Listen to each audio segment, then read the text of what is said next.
पार्श्वनाथ का जीव गर्भ की संपूर्ण त्रासित परिणतियों से परे रहा, लेकिन गर्भ तो गर्भ होता है, गर्भ तो गर्भ होता है। परंतु एक बात बहुत अच्छी रही कि मां को त्रास नहीं हुआ कुछ भी।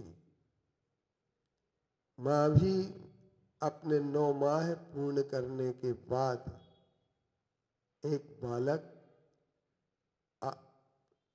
पौष कृष्ण एकादशी के दिन प्रत्युष वेला में भगवान पार्श्वनाथ का जन्म हो जाता है। जन्म होते ही तीनों लोकों में एक क्षण के लिए शांति हो जाती है।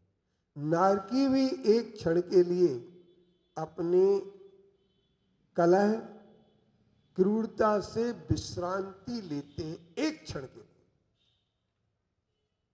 फिर वो अपने काम में लग जाते। अब बात ये है कि भगवान पार्श्वनाथ का जन्म हुआ तो इंद्र को भी ये बात पता लग गई कि किसी तीर्थंकर का जन्म हो गया है। जब किसी तीर्थंकर का जन्म हो गया तो इंद्र अपने आसन से उठा, 4 कदम आगे बढ़ा और 4 कदम आगे बढ़ने के बाद इंद्र ने साष्टांग प्रणाम किया, क्योंकि इंद्र इस बात के लिए भूल गया कि मैं इंद्र हूं। कभी कभी लोगों को नमस्कार करना पड़ता है और कुछ लोग भीतर से प्रभावित होकर के अपने आप नमस्कार करते हैं। छोटे छोटे बच्चों को कभी कभी लाते हैं महाराज जी के सामने, बेटा नमोस्तु करो, इच्छा भी करो, कुछ करो, और कुछ बच्चे उसके बाद भी नहीं करते हैं। तो जब आचार्य श्री के सामने ऐसी समस्या आती थी तो आचार्य श्री उनसे कह देते थे, दबाव मत डालो, दबाव मत डालो, कर लेगा। अब क्या होता है कि इंद्र बहुत वैभवशाली होता है। इंद्र का बहुत बड़ा वैभव था और इंद्र के लिए अपार खुशी इस बात की हो गई, आज मुझे पुण्य कमाने का मौका मिला है।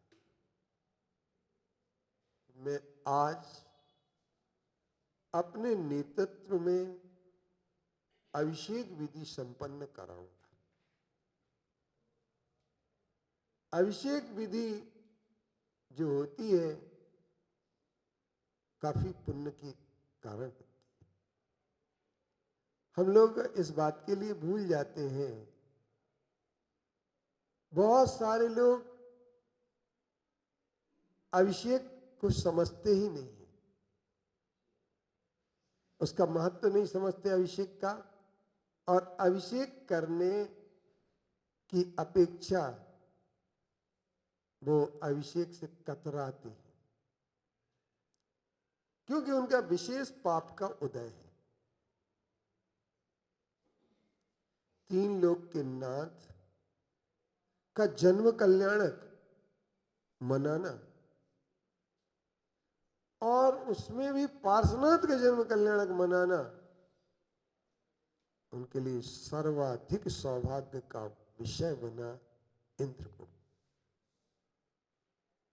आज्ञा देना पड़ती है।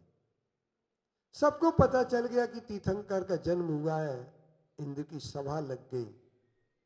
इंद्र की सभा में लोग सब बैठ गए।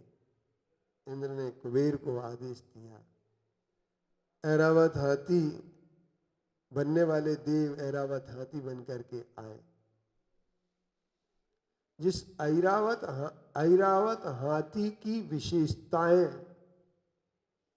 क्योंकि वो ऐरावत हाथी जो होता ना वो अलग ही विशेषता रखता है।